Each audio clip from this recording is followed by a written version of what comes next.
Աստծո կենարար օրհնություններն եք մաղթում ձեզանից ամեն մեկին, սիրելի հեռուստադիտող բարեկամներ, հայտնությունը եթերում է։ Ինչպես գիտեք, մենք ջանում ենք բազմաբնույթ հաղորդումներ կազմակերպել, որոնք պիտի նպաստեն մեր հայրենակիցների հոգևոր զարգացման, շինության, հոգևոր գիտություն ձեռք բերելու եւ նաեւ հոգիների փրկության համար։ Դրա համար ջանում ենք, որ մեր հաղորդումները համենվեն քարոզախոսություններով, սերտողություններով, նաև հոգևոր զրույցներով, անկաշկանդ, պարզ զրույցներ, որոնք հաճախ բացահայտում են շատ ու շատ ճշմարտություններ եւ հոգևոր շինություն են լինում։ Այսօրվա իմ զրուցակիցս հայրենիքից ժամանած մի եղբայր է, Տիգրան եղբայր Ղազարյանը, որ հանդիսանում է Մասիսի ավետանական մկրտական եկեղեցու հովիվը։ Բարես եկել եղբայր եւ եթե կարելի է ինչ նպատակով եք գտնվում Միացյալ Նահանգներում։ Բարև ձեզ, շատ ուրախ եմ եւ իհարկե լինելով Աստծո ծառա եւ առիթս էլ հենց այդ է, այստեղ եմ հոգեվոր ծրագրերի առիթով եւ նպատակով եւ քանի որ ներկայացնում եմ նաեւ Հայաստանում Աստվածաշնչի ինդուկտիվ ուսումնասիրության ինստիտուտը եւ լինելով նրա կոորդինատորը եւ ռեկտորը եւ առիթ ունենք ամեն տարիներ ունենալ կոնֆերանսներ աշխարհի ամեն ծագերում այսօր այս անգամ այս առիթը Ամերիկային էր վիճակված եւ այցելել եմ կոնֆերանսի եւ դասընթացների եւ ներկայացնում եմ Հայաստանը այդ կոնֆերանսի մեջ եւ ուրախ եմ առաջին անգամ գտնվելու ծանոթանալու այցելելու եկեղեցիներ ծառայություն բերելու շփվելու քույր եղբայրներիս հետ Ամերիկայում, որոնք ապրում են այս աշխարհամասի մեջ, Քրիստոսին ծառայելով այս ժողովրդի մեջ եւ Աստծուն պաշտելու նաեւ այս տարածքում։ Տակ Տիրոջը։ Նշեցիք, որ ինստիտուտի մաս ես կազմում եւ այդ ինստիտուտն ես ներկայացնում։ Եթե կարելի է մի քիչ ավելի մանրացրու, որ մեր հեռուստադիտողներին ավելի պարզ լինի, ինձ էլ նույնպես ես էլ այդ մասին տեղեկություն չունեմ որևէ։ Սիրով եւ ուրախությամբ ասեմ, որ ինստիտուտը ներկայացնում է Աստվածաշնչի ուսումնասիրության նպատակով եւ աշխարհի ամեն անկյուններում սովորեցնում է ինչպես Աստվածաշունչը ուսումնասիրել, կիրառելով ինդուկտիվ մեթոդը, քանի որ այս մեթոդը ընդհանրական մեթոդ է բոլոր գիտությունների մեջ, բոլոր բնագավառների մեջ, նաև մեր ինստիտուտը զբաղվում է այս մեթոդը կիրառելով Աստվածաշունչը ուսումնասիրելու, որը օգտակար է ցանկացած քրիստոնյայի անձնական, սեփական ժամը եւ կերպը ունենալու Աստվածաշունչը ուսումնասիրելու։ Եվ 2000 թվականից սկսած այն սկսվել է Հայաստանի մեջ, որը գործում է միջ եկեղեցական ծրագրով եւ այն իրենից ներկայացնում որպես հեռակա դասընթացներ, հեռակա ինտենսիվ դասընթացներ, նրա ժամկետը 4 ամիսների մեջ 10 օր են եւ այսպես շարունակ եւ մեզ այցելում են սովորելու այն քրիստոնյաները, որոնք ուղարկվում են եկեղեցիներից, հովիվների կողմից ուղարկված, որոնց մենք նախապատրաստում ենք, պատրաստում եւ ուղարկում եկեղեցի, որպեսզի այնտեղ օգտակար լինի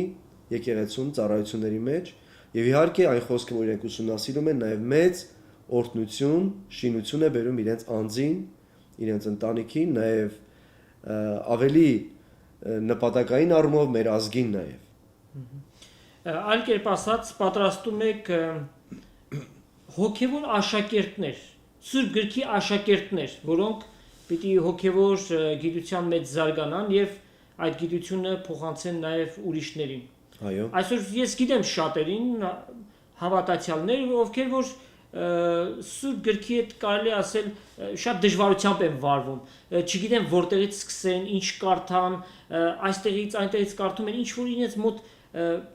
խառնաշփոթ կա։ Եվ կարծում եմ այդ մեթոդը բավականին լավ մեթոդ է, որպեսզի այդպիսով հավատացյալը քրիստոնյան կարողանա Սուրբ Գիրքը սերտել։ Այո, իհարկե, հենց այս է մեր առաքելությունը, այս է ինստիտուտի առաքելությունը, որպեսզի ցանկացած, այսպես ասած, շարքային քրիստոնյան կարողանա հաղորդակցվել Աստվածաշնչի հետ որը հենց Աստծո շունչն է, որը շատ լավ մի միջոց է Աստծո հետ անմիջապես հաղորդակցվելու, եւ քանի որ ինչպես կրկնեցինք, հիշատակեցինք հենց այդ անվանումը, որը ամբողջ աշխարհի մեջ միակ Աստվածաշունչ թարգմանության այդ բառն է, որ հայերեն է հնչում, իր իմաստով, այո, այս դա լավ առիթ է, որպեսզի ամեն մի քրիստոնյա շփվի Աստծո հետ իր խոսքի միջոցով, քանի որ հենց Հովանու ավետարանն է ասում, սկզբում էր բանը եւ բանը Աստված էր, եւ բանը բանը Աստծո մոտ էր, նա եկավ մեզ մոտ եւ հենց այդ բանին հաղորդակցվելու համար, հենց այդ խոսքին հաղորդակցվելու համար մի լավ միջոց է նաեւ մեր ինստիտուտը, որը սովորեցնում է ավելի մատչելի, ոչ միայն ընթերցել, այլ նաեւ ուսումնասիրել եւ հասկանալ եւ ամենակարևոր բաներից մեկը նաեւ կիրառել իրենց կյանքի մեջ։ Մասիսի ավետարանական մկրտական եկեղեցի, այդ եկեղեցու հովիվն է Այո։ ձեռնադրված եւ մի փոքր ձեր եկեղեցու մասն էլ պատմի։ Սիրով, մեր եկեղեցին հետաքրքիր սկիզբ ունեցավ։ Մենք ես եղել եմ մինչև Մասիս այցելելը, եղել եմ Արարատ քաղաքի հայատերնական մկրտական եկեղեցու սարկավագը, հովի օգնական եւ անկեղծ ասած մի հետաքրքիր դիպվածով նպատակը իմ ապագա կնոջս տեսնելու նպատակով առիթով հովիվ եղբորս հետ միասին այցելեցինք Մասիս քաղաք եւ երբ որ ունեցանք այցելություն եւ ճանաչեցինք, տեսանք, բարձվեց որ կնոջս ընտանիքը նույնպես հավատքի մեջ է, մասնավորաբար իր մայրը եւ նաեւ ընթացքում առաջարկ եղավ եւ ցանկություն առաջացավ որ այնտեղ է սկսվի Աստծո հետ հաղորդակցության մի առիթ, երկրպագություն, պաշտամունք եւ այդ առաջարկը չմերժվեց, այնտեղ սկսվեց այդ հաղորդակցությունը եւ որը սկիզբ հանդիսացավ հետագայում Մասի եկեղեցու հիմնադրմանը եւ այն այսօր գործում է մոտ 12 տարիներ հետագայում ես այնտեղ տեղափոխվեցի հիմնական ապրելու եւ ձեռնադրվեցի այնտեղ որպես հովիվ եւ մինչեւ որս այդ սիրով այդ ծառայության մեջ եմ եւ ավելի ինձ համար մեծ ուրախություն է այդ ծառա լինելը այնտեղ Աստծո դաշտի մեջ եւ Աստված կանչեց այնտեղ եւ սիրով այնտեղ այդ ծառայությունը շարունակում եմ այժմ եկեղեցին ունի ծառայությունների իր բազմաժանր բազմաբնույթ կերպերը Մասիս քաղաքի մեջ ունենք մոտ 35 մկրտված անդամներ եւ այցելուները մոտ 50 հոգիներ են կազմում Կիրակի օրերը մասնավորաբար ունենք նաեւ սուրբգրային խմբակներ որտեղ Աստծո ժողովրդին սովորեցնում ենք Աստծո խոսքը որոնք առիթ ունեն հանդիպելու շփվելու Աստծո խոսքին եւ նաեւ շրջակա գյուղերը Մասիս քաղաքի նույնպես ունենք այդպիսի փոքրիկ խմբակներ Աստվածաշնչի ուսումնասիրության այցելում ենք եւ այդ ծառայությունը այնտեղ էլ իրականացնում նաեւ ունենք ծառայություն մանուկների հետ ծառայություն պատանիների հետ եւ նաեւ որոշակի ծառայություններ շփվելով ուրիշ կազմակերպությունների եւ բարեգործական կազմակերպությունների հետ։ Նշեցի դիպված այդ դիպվածը անշուշտ պատահականություն չէ, որովհետեւ մենք գիտենք Աստծո խոսքից, որ ամեն բան նախասահմանյալ է, պատահական եկեղեցի մեջտեղ չի գալիս։ Ուրեմն Աստծո ամենակարող ձեռքն է, որ ամեն բաները ստեղծում, հիմնում է, հաստատում է։ Տեր օրհնի ձեր ծառայությունը, միայն կարող ենք ցանկանալ, որ Աստծո ձեռքը ձեզ հետ լինի, ինչպես տեսնում ենք, եւ Տերը թող օրհնի, որ այդ բանակը մեծանա, հավատացողների քանակը շատանա, որպեսզի այդ եկեղեցին, որ Քրիստոսի մարմինն է կազմում, մի օր լեռանա եւ Տիրոջ գալուստը դիմավորենք բոլորս մեկտեղ։ Տիգրան եղբայր, հետաքրքիր պիտի իմանալ քո վկայությունդ, ինչպես դու Աստծուն ճանաչեցիր։ Ճիշտ է, որ մենք ազգովի քրիստոնյա կոչվում ենք եւ ցանկացած մի հայորդի, եթե հարցնենք, բացարձակ մեծամասնությամբ կարելի ասել, բոլորն էլ կասեն, որ ես հայ քրիստոնյա եմ։ Սակայն մենք գիտենք, որ իրական քրիստոնյան ով է եւ ինչպես եղավ, որ դու իրական քրիստոնյա դարձար։ Սիրով, իրոք ինչպես նշեցիք, դա դիպված էր, բայց մենք ասում ենք Աստծո կամքն էր։ Եվ իրոք Աստծո կամքը սքանչելի է, օրհնյալ է, որ իրոք մեզ Քրիստոսին ոչ միայն ճանաչեցնում է, իմացնել է տալիս նրա մասին, այլ նաև առիթ է տալիս, որպեսզի նրան ընդունենք մեր կյանքի մեջ եւ որով դառնում ենք մենք ճշմարիտ քրիստոնյա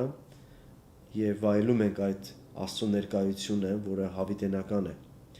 Եվ այդ շատ հետաքրքիր նույնպես առիթ եղավ, քանի որ Աստծո ծրագրերը եւ մարդու ծրագրերը շատ հաճախակի տարբերվում են եւ այդպես էլ իմ կյանքի մեջ նույնպես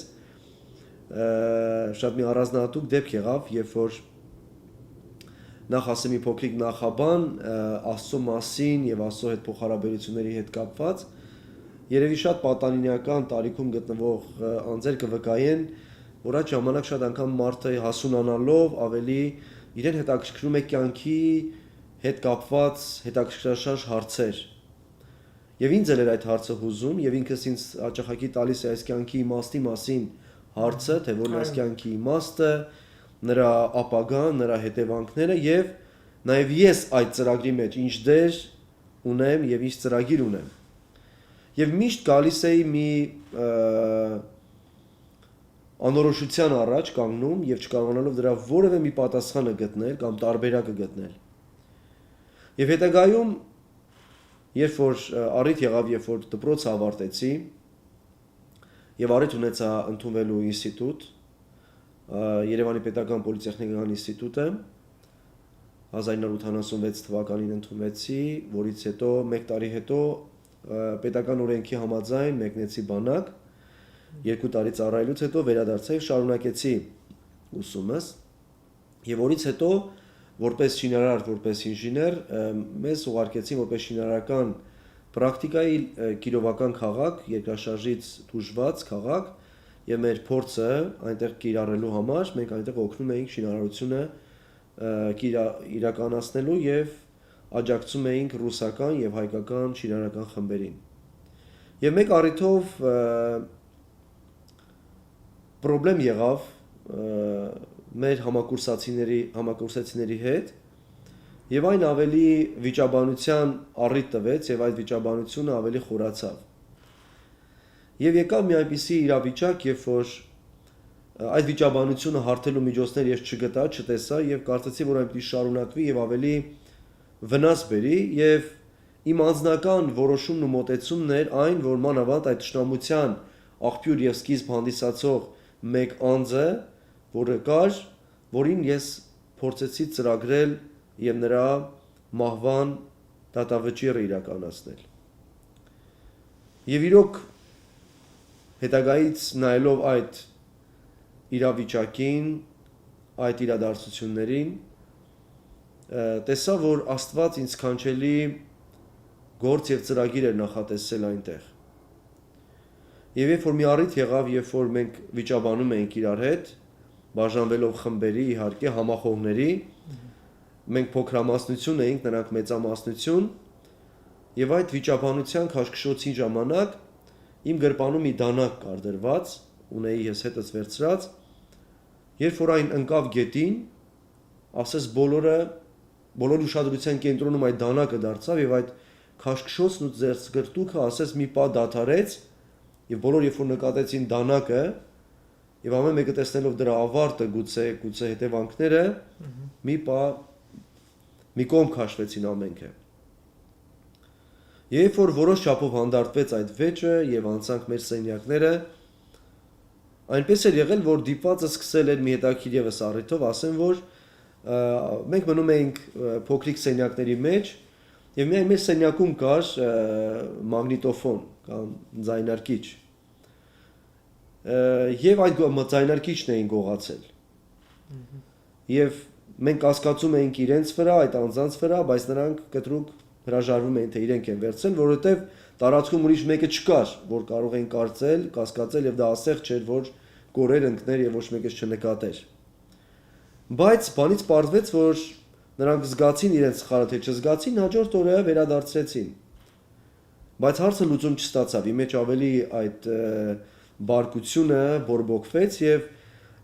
չգիտեմ որտեղից, չգիտեմ ինչ կերպով,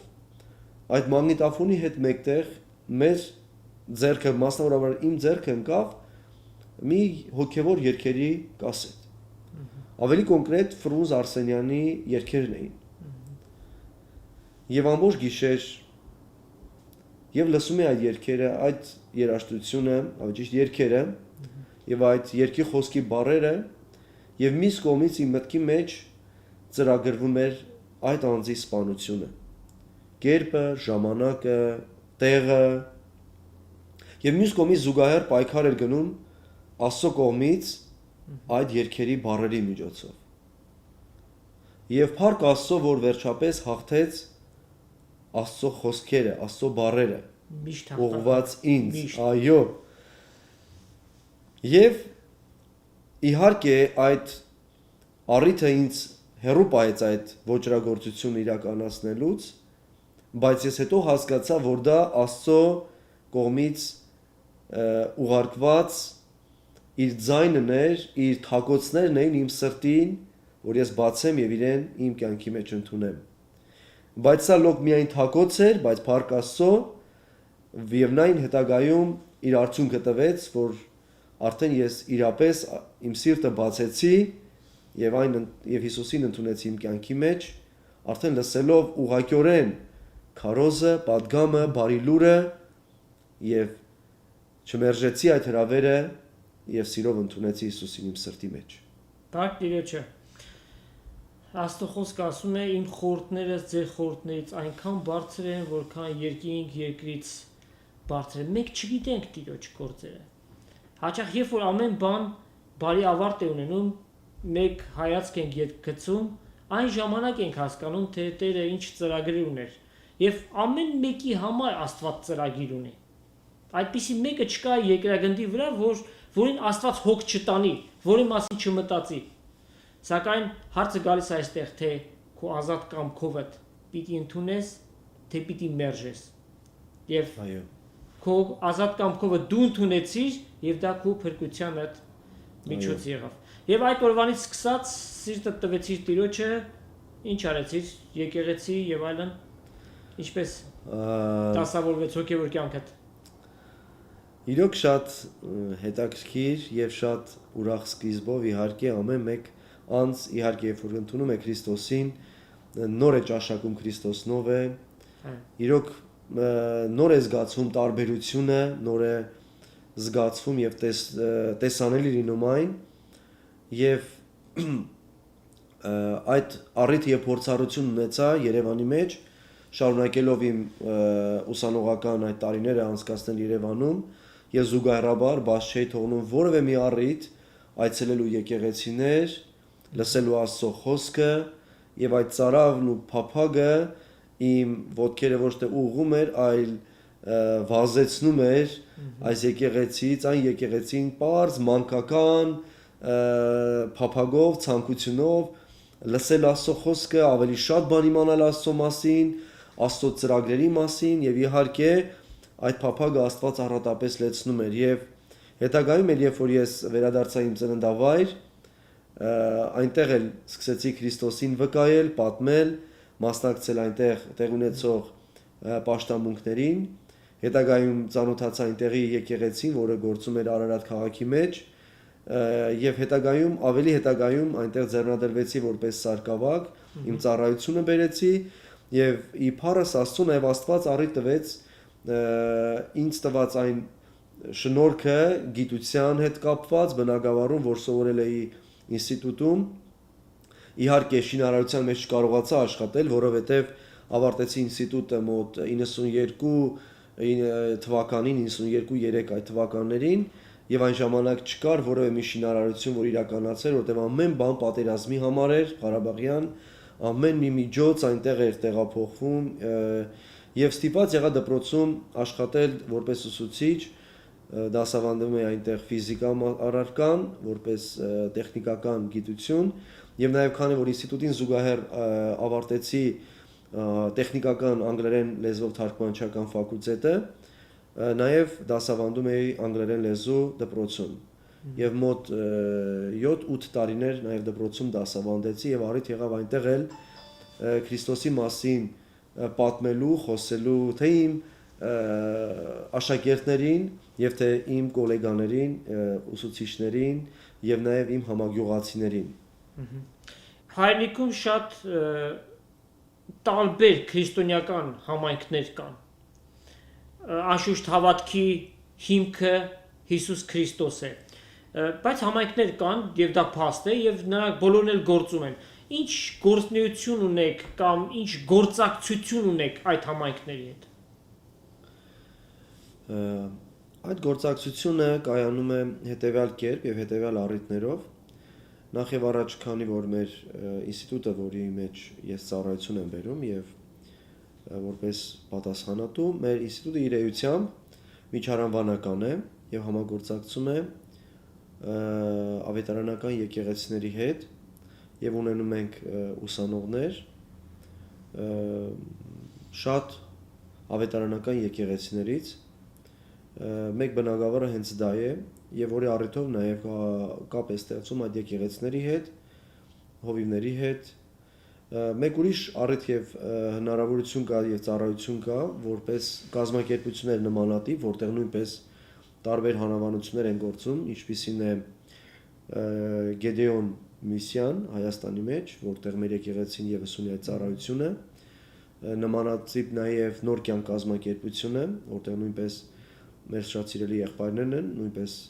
զանազան եկեղեցիների հետ համագործակցություն կա եւ նաեւ Աստվածաշնչային լիգա կազմակերպությունը նույնպես կարծում եմ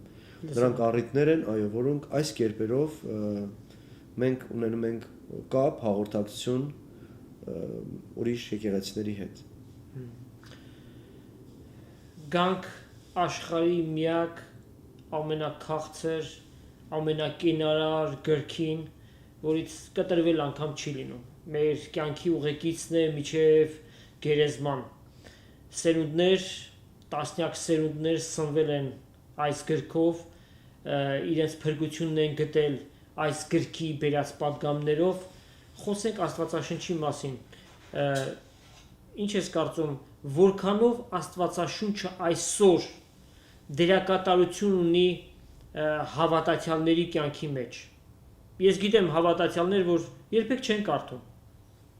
Կան ոմանք շատ քիչ են կարդում, բայց նաև կան նրանք, ովքեր որ ուղղակի այս գրքի վրա սիրահարված են։ Ինչպիսին է վիճակը, ասենք, հայրենիքում։ Ընդհանուր առմամբ կա որոշակի վերապահումներ իհարկե այդ առիթով, քանի որ գրեթե երևի բոլոր քրիստոնեական երկրների մեջ Աստվածաշունչը ամենատարածված գիրքն է, բայց նաև ցավոք սրտի շատ քիչ կիրառելի գիրքն է։ Եվ գրեթե ամեն հայ ընտանիքում կա այդ գիրքը, բայց այցելելով շատ ընտանիքներ, շփվելով մեր քրիստոնյա ժողովրդի հետ, մասնավորաբար իրենց ընտանիքները մտնելով, տեսնենք, որ այն շատ քիչ է բացվում, ընթերցվում եւ այսպես ասած լուր մնաց, որ հլը ուսումնասիրեն, սակայն այդ խոսքը իրոք ունի իր զորությունը, որ այսօր էլ փոխում է շատ սրտեր, որտեղ Աստծո խոսքը հենց ինքն ասում է հավատքը լսելուց է։ Հավատքը լսելուցն է։ Եվ լսելն էլ Աստծո խոսքից։ Եվ լսելն էլ Աստծո խոսքից։ Եվ տեսնում ենք այսօր էլ, որ ցանկացած իրավիճակում գտնվող մարդիկ տարբեր բնակավարներից Աստված ինչպես է կանչում նրանց, տարբեր կյանքի իրավիճակներում գտնվող մարդկանց, տարբեր պաշտոններում գտնվող մարդկանց, տարբեր սոցիալական եւ բարոյական վիճակում մեջ գտնվող մարդկանց, քանի որ դա Աստծո խոսքի զորությունն է, որ կարող է եւ կանչել մարդուն, եւ փոխել մարդուն, եւ այս անաստված հասարակության մեջ պահպանել մարդուն, որպես քրիստոնյա իր բարոյական հատկանիշներով, որպեսզի նա կարողանա տարբերվել, որտեղ Աստված եկավ աշխարհ եւ նրա կյանքը տարբերվում էր։ Եվ այդպիսի տարբերությունն էլ ուզեց տեսնել Քրիստոսը, որտեղ ինստինկտյան, ինչպես լույսը խավարից է տարբերվում, այնպես էլ իրոք պետք է տարբերի, եւ դա իրոք անշուշտ կատարում է Աստծո խոսքը, եւ հենց այդ նպատակին ենք մենք հետևում մեր ինստիտուտը իր ծառայությունով եւ անձամբ ես եւ իմ փափագն է բոլոր առիթներով մեր հայ ժողովրդին հասցնել Աստծո խոսքին, մոտեցնել նրանց Աստծո խոսքին, դառնա ոչ միայն ընթերցանության գիրք, այլ նաեւ ուսումնասիրության գիրք, որպեսզի հասկանան եւ մեր կրոնը դառնա ոչ միայն իրենց համար կրոն, այլ նաեւ կյանք, որտեղ քանզի այսօր մենք շատ ենք թե փնովում, այսպես ասենք, եւ թե նաեւ բարի նախանձով նայում շատ մուսուլմանական երկրների մեջ, թե ինչքան են իրենք իրենց Ղուրանը սիրում, հարգում, կարդում, հետևում, սովորեցնում, փոխանցում իրենց ժառանգներին եւ այլն։ Եվ դա ներողություն, եւ դա մի գիրք է, որի մեջ սուտ միայն մարդկային պատվիրաններ են տված եւ սեր բառը այդ գրքի մեջ չկա։ Բայց Աստված մեր ձեռքը մի գիրք է տվել, որ սիրով ամփոփված մի գիրք է։ Սկզբից մինչև վերջ Աստծո կատարյալ սերն է մեզ հայտնում։ Այո, անշուշտ ես այսպիսի մի վկայություն լսեցի, որ երբ որ մի մուսուլմանական երկրում վկայել էին, որ Աստված սիրում է մարդուն եւ մեկ մուսուլմանի ասել էին, որ Աստված սիրում է քեզ, երկար ժամանակ նա հակառակվել էր դրան, որ հնարավոր չէ, որ Աստված սիրի մարդուն եւ մանավանդ իրեն որևէ մեկը սիրի։ Եվ այո, շատ ճիշտ նկատեցիք եւ իրոք հենց Աստծո սերն է, որ Աստվածաշունչը ավետարանը հռչակում է եւ պատմում է։ Եվ իրոք այդ սերը ճանաչողն է, որ կփրկվի, եւ իհարկե մեր ժողովներել են շատ, բայց այդ սերը այսօր իր մեծ կանչը, իր մեծ ճիճն է արձակում, որ շատերը գան եւ այդ փրկությունը ճաշակեն, ինչպես Նոյի օրերում Նոյն էր աղաչում, որպեսզի մտնեին տապան, այսօր էլ Քրիստոսն է աղաչում, որ մարդիկ մտնեն իր տապանը։ Եվ իհարկե մեր ազգն էլ ամեն օր տեսնելով Արարատ սարը, այդ կենդանի ավետարանը, չնայած լուր, բայց շատ մեծ բաներ խոսող ավետարանն է, որ լսում տեսնում ենք, երբեմն հպարտանում ենք եւ առիթ է, որ մարդը հասկանա, զգա, թե Աստված իրենից ինչ է ուզում եւ մերժելուց էլ ինչ է սպասվում, քանի որ տապանը նաեւ հիշեցնում է մեզ դատաստանի մասին, ապահովության մասին, սիրո մասին եւ այդ նաեւ այսօր էլ ուղղված է ամեն մի մարդ արարածի։ Եղբայր, խոսենք փրկության ճանապարհի մասին։ Այսօր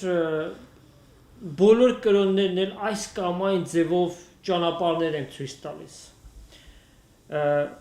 Բոլոր կրոնների մեջ էլ հավիտենականության գաղափարը կա։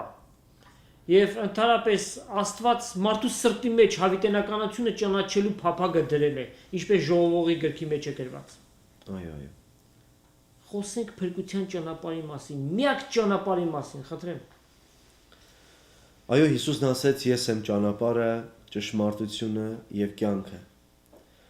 Այն իհարկե հերքես թե չի հերքես, դա փաստ է, որովհետեւ մեր հերքերով չի, որ այն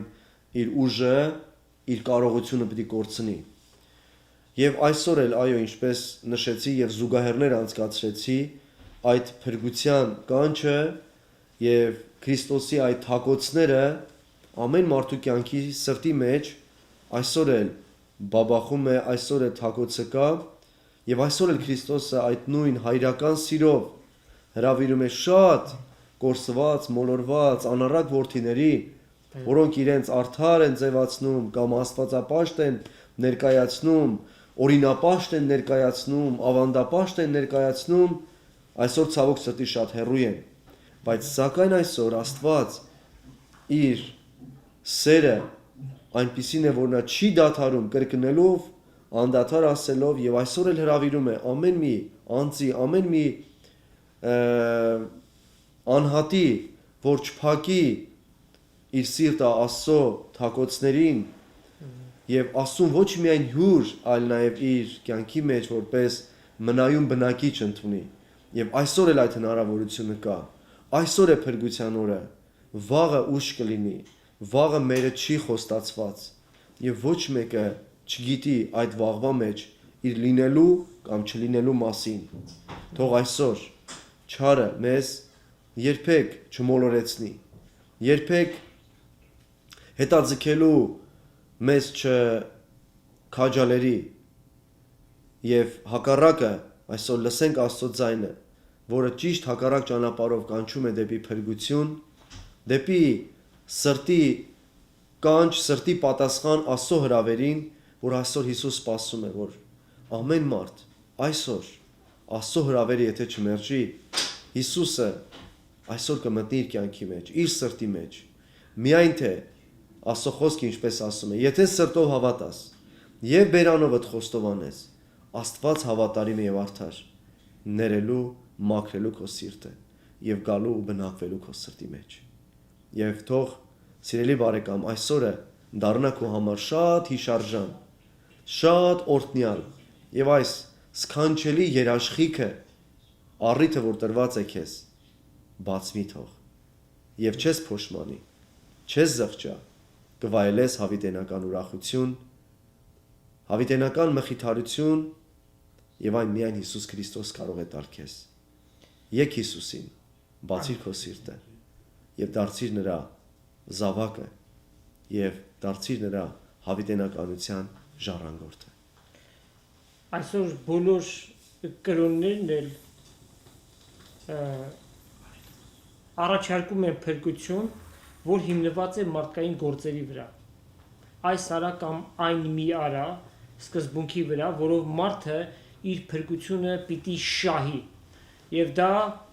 որոշակիորեն հայտնի չէ, ինքը պիտի փրկվի թե չէ, վերջին օրը երբ որ ամենակալը հարմար գտնի նրան փրկվելու։ Բայց մենք խոսում ենք փրկության մասին, որ ծրի տրված է, անվճար։ Եթե մարդկանց ասես այս կամ այնտեղ անվճար մի ապրանք են տալիս, մեքենաները կնստեն կգնան, որ այդ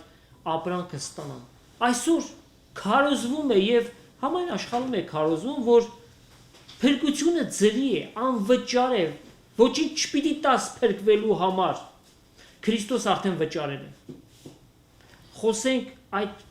քավչարար արյան մասին, արյուն, որ սուրբ եւ անարատ էր, բայց մեղավորի համար թափվեց։ Այո, իհարկե, ի սկզբանե մարդ արարածը, երբ որ տեսնում ենք Եդեմի պարտեզի մեջ, ձգտել է եւ փորձել է այդ մեղավոր մարդը իր էությամբ, իր բնույթով Աստծուն եւ Աստծո պատվիրանները հարմարեցնել իրեն, կամ փրկության, ինչպես ասացիք, միջոցն ու կերպը հարմարեցնել իրեն, որպեսզի ինքը արդարացման միջոց ունենա։ Բայց այո, լավ հիշատակեցիք այդ կարևորագույն փաստը, որը միակ միջոցը, միակ գինը, որ վճարեց Հիսուսը, այդ թանկ գինը վճարեց, որտեղ մենք ենք թանկ, մեր միջի հոգին է թանկ։ Եվ դրա համար չզարմանանք, որ Հիսուսի վերջի խոսքը խաչի վրա հենց այդ էր, վճարվեցավ։ Այո, կատարվել է, հենց վճարվել է նշանակում։ Եվ հետաքրքիր մի փաստ ասեմ, որ այդ բառը բնագրում հունարեն լեզվով է տետելեստայ։ Տետելեստայ բառն է, որը ավելի կիրառվում էր, քանի որ նոր կտակարանը հին հուներեն լեզվով է գրված եւ այն ավելի ոչ թե գրական հունարենն էր, այլ նաեւ գործածական, խոսակցական հունարենն էր եւ այդ բառը օգտագործվում էր շուկաներում կամ առևտրի բնակավարում, երբ որ մեկ անձ ինչ որ մի բան էր վաճառում, նա տալիս էր ապրանքը, պատրաստ էր տալու ապրանքը եւ այն անձը, որը պետք է դրա դիմաց վճարեր գումար, տալիս էր այդ գումարը, վերջում իրենք մի արձանագրություն էին կազմում եւ վերջում ամեն մեկը գրում էր այդ բառը կամ վերջում երկուսն էլ այդ բառի տակ ստորագրում էին վճարված է։ Եվ իրոք այդ էր փաստը, որ Հիսուսը ասեց այդ հասկանալի լեզուն, որ իրեն շրջապատող հասարակությունը եւ այդ իր խոսքերը կարդացող մարդը լավ հասկանա, որ էլ ուրիշ բան պետք չի անել, ուրիշ բան պետք չէ վճարել, ուրիշ բան էլ պետք չէ, չի պահանջում անել, որտեղ ամեն ինչ արված է իր կողմից, թանկ գնով, բայց վճարված է։ Այսօր որպես փրկությունը պետք է մարդը վերցնի որպես նվեր, որի համար նա ոչինչ չի արել։ Եվ դրա համար ասում է փրկությունը շնորհքով է։ Եվ շնորհքն դա մի բան է, որին դու անարժան ես, բայց քեզի տրվում է, բաշխվում է։ Մի բան է, որին դու արժանի չես, բայց քեզ առաջարկվում է։ Պենտեկոստեի օրը, երբ որ Պետրոս Առաքյալը Սուրբ Հոգիով լեցված պատգամը տվեց խաչյալ եւ հարուցյալ Քրիստոսը վկայեց եւ հազարավորներ իրեն լսում էին, եկան այն պահին, երբ որ ասեցին. «Եղբայրներ, ինչ անենք»։ Եվ ահա ինչ է ասում Պետրոս Առաքյալը. «Ապաշխարեցեք մեղքերի թողության համար եւ ձեզանից ամեն մեկը թող մկրտվի Հիսուս Քրիստոսի անունովը եւ Սուրբ Հոգու պարգևը պիտի ընդունեք»։ Սիրելի եղբայր, ահա մեկ ժամ է այդ մասին խոսում ենք։ Քավլիցի, որ մենք մեծ Պետրոս Առաքյալի հետ համեմատենք, մենք այդպիսի համատություն անգամ չենք կարող երազել, որովհետև մենք Աստծո անպիտան ծառաներն ենք, նրանք մեծ առաքյալներ եղան, բայց պատգամը նույնն է։ Խաչյալ եւ հարուցյալ Հիսուս Քրիստոս, որ մեռելներից հարություն առավ ու հավիտյանս հավիտենից կենդանի է, եւ այսօր ամեն մեկին ինքը հավիտենական կյանք կարող է շնորհել։ Հիմա մեր սիրելի հեռուստադիտողները ինչ անեն։ Ինչ անելը նույնպես Աստված ասում է, ինչպես նաև դուք ընթերցեցիք այդ հատվածը, որովհետև մինչև այսօր չի փոխվել Աստծո խոսքը։ Շատ բաներ են փոխվել, բայց Աստծո խոսքը չի փոխվել։ Այսօր չի փոխվել նաև ճանապարհը, որտեղ դա Հիսուսն է։ Այսօր չի փոխվել նաև այդ խավչարար միջոցը, Սուրբ Արյունը։ Այո։ Եվ ուստի այդ անփոփոխ բաներին վստահելու համար, այդ հաստատուն ճանապարհով գնալու համար Աստված առաջարկում է մեկ բան. խոստովանիր քո մեղքերը, զգա քո մեղավորությունը, եւ որպես Հիսուսին քո Տեր եւ Փրկիչ ընդունիր քո սրտի մեջ եւ կունենաս այդ ձրի եւ այդ թանկագին նվերը, որը մնայուն է, որը հավիտենական է, որը մշտնջենական է, եւ այսօր Հիսուս կտա քեզ։ Ուստի հիմա եթե, ինչպես Աստծո խոսքն է պատվիրում, սրտով հավատացիր, ուրեմն մնում է քեզ մեկ բան անել, հաջորդը, այն գործնականի վերածել, բերանով խոստովանիր, ասա Աստծուն այդ մասին, եւ Աստված այսօր կտա քո այդ փափագը եւ այդ քո խոսքերը լսելով քեզ էլ քո անունն էլ կգրի իր կյանքի գրքի մեջ, այն փրկվածների ցուցակի մեջ, եւ երբ որ դատաստանը պետք է գա եւ փրկվողներին պետք է զանազանվեն այդ ցուցակի մեջ եղած անուններով, որտեղ ասում է հայտնության գրքի մեջ, որ պիտի բացվի մի օր այդ գիրքը կյանքի, եւ ում անունը գրված չեղավ այդ կյանքի գրքի մեջ, նրանց պետք է դժոխքը գցվի։ Այսօր ուրեմն մտածիր, հիշիր եւ անհանգիստ եղիր, եւ դու էլ մտածիր, որ քո անունն էլ այսօր արձանագրվի այդ գրքի մեջ։ Հիմա Հիսուսին դիմիր, եւ Հիսուս քեզ սպասում եւ լսում է։ Տիգրան եղբայր, օգնենք մեր սիրելի հեռուստադիտողներին, որ այդ ապաշխարության, այդ փրկության աղոթքը իրենք էլ անեն, խնդրեմ դու առաջնորդի այդ աղոթքի մեջ։ Սիրով, ես պետք է առաջնորդեմ ձեզ այս աղոթքին, բայց ձեր բաժինը մնում է ձեր հավատքը, ձեր սրտի խորքից բխած այս խոսքերը, որոնք Հիսուս պետք է նայի եւ լսի եւ ընդունի։ Եկ միասին աղոթենք։ Եթե քեզ հետաքրքրեց, եթե ցանկություն առաջացավ, եթե մտահոգեց քեզ, կրկնիր այս խոսքերը, քանզի Հիսուս լսում է հիմա քեզ եւ ինձ։ Եկ աղոթենք։ Տեր Հիսուս Քրիստոս, ես այսօր հասկացա, որ մեծ մեղավոր եմ։ Իսկ դու իմ փրկիչն ես, որ եկար այս աշխարհ, Այդքան խոնարհություն ցույց տալով ծնվեցիր գոմում։ Այդքան խոնարհություն ցույց տալով ծնվեցիր գոմում։ Ապրեցիր այս մարդկանց մեջ, Ապրեցիր այս մարդկանց մեջ։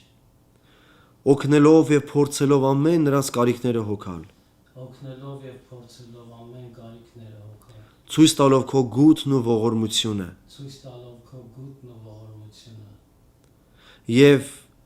արդյունքում նաեւ բարձրացար խաչը, Եվ բարձրացար խաչը։ կրելով ամեն տանջանք, Կրելով ամեն տանջանք, անտանելի չարչարանք, անտանելի չարչարանք։ եւ այդ ամենը անում էիր իմ մեղքերի համար, Եվ այդ ամենը անում էիր իմ մեղքերի համար։ որովհետեւ պահանջվում էր մեղքերի թողության համար մեկ սուրբ զոհ, մեկ սուրբ արյուն, որը հենց քոնն էր։ Որովհետև պահանջում էր քո արյունը։ Եվ հիմա խնդրեմ Տեր, Եվ խնդրում եմ Տեր, խաչիդ թափած արյունով խաչի թափած արյունով, մաքրիր իմ բոլոր մեղքերը, մաքրիր իմ մեղքերը, ներկա թե անցյալ, ներկա թե անցյալ,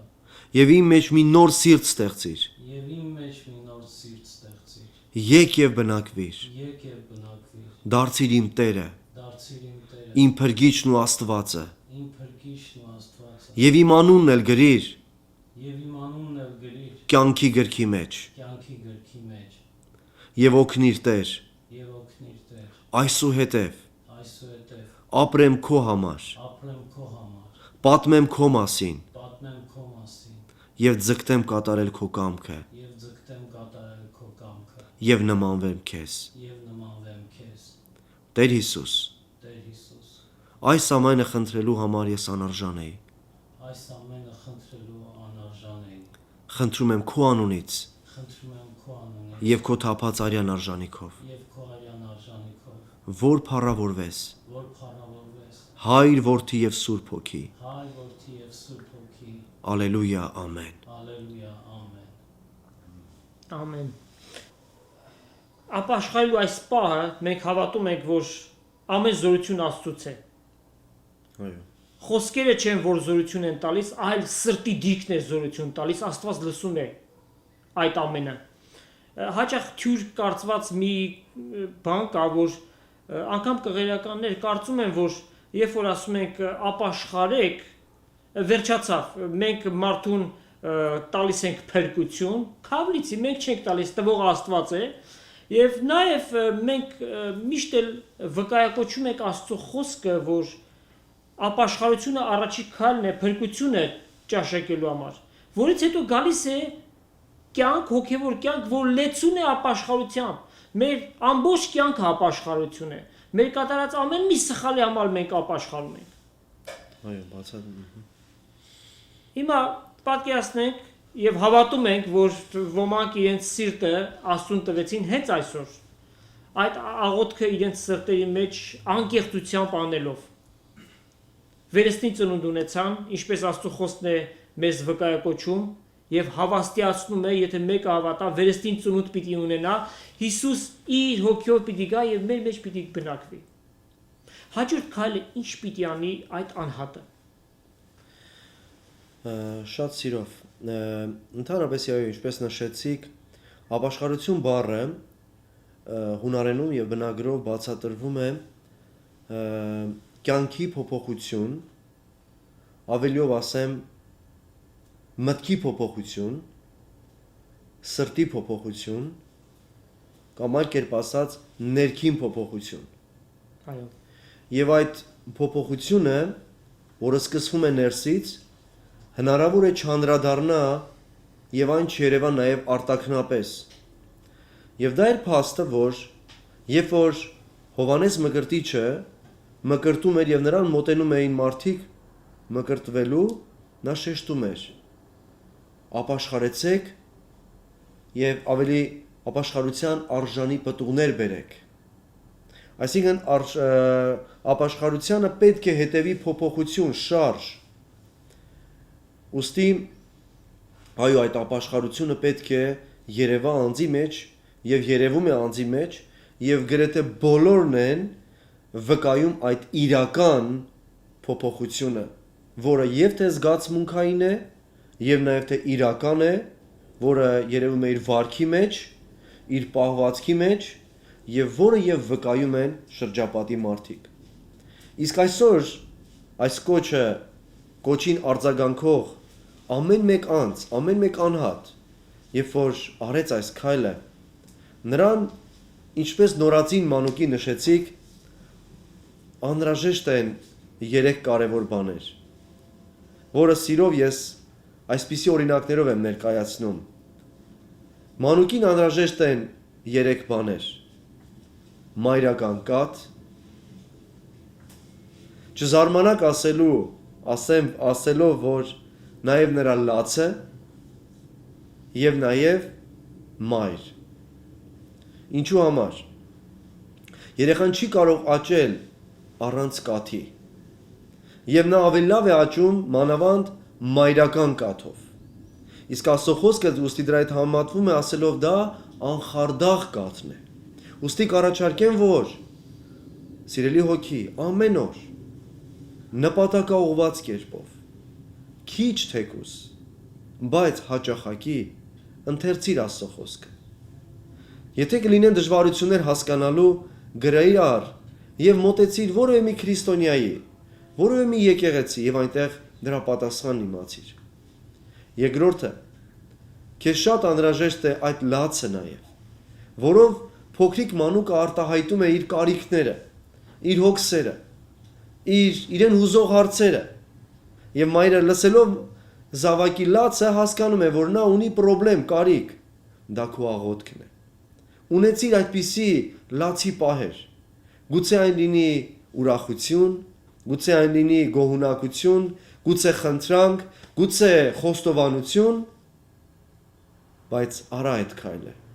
Ուստի եթե երեխան ծնվում է, չէ, լավ գիտեն ամեն մի ծնող կամ ցանկացած մարդ, եթե այն չի լացում այդ երեխան, անպայման մտածում են, որ նա մահացած է, որտեղ սա բնական երևույթ է։ Ուստի փորձիր թեկուզ դժվարությամբ, բայց աղոթել սովորիր։ Աղոթիր եւ աղոթելով սովորես աղոթել։ Եվ երրորդ, ինչպես ապացուցում է, որ պատերազմների ժամանակ, երբ որ լինում են շատ որբեր, ծնողներ են մահանում, եւ ապացուցում էր, որ որբանոցներում ապրող այն երեխաները, որոնց դայակը ավելի շուշուտ էր մոտենում, նրանք կենթանի էին մնում։ Իսկ ում որ չէին հասցնում մոտենալ, լինելով նրանք շատ շուտ մահանում էին, որտեղ ամեն երեխա շատ մեծ կարիք ունի մայրական խնամքին։ Եվ ուստի քանի որ մեր բառապաշարի մեջ, մեր լեքսիկոնի մեջ կա մայր եկեղեցի այս արտահայտչաձևը, դա հենց իզուր չէ։ Դա համար քեզ անհրաժեշտ է երրորդ կարևոր բանը՝ հաճախել եկեղեցի, վայելելու քո մայրական գուրգուրանքը, այնտեղ ներկայացնելու քո հոգսերը, տեսնելու ուրիշ քրիստոնյաների, այնտեղ աղոթելու եւ երկրպագելու Աստծուն։ Ուստի այս երրորդ առիթը նույնպես քեզ կարևոր է, որ դու անես եւ իրականացնես։ Ահա սա կասեի ես, որպես նորածին քրիստոնյաների ուղված խոսք, այս 3 կարևոր բաները, որ իրենք իրենց կյանքի մեջ փորձ առեն եւ կատարեն։ Դե ինչ, սիրելի հերոստատիտող, ապաշխարության աղոթք արեցիր, հետևի այս քայլերին։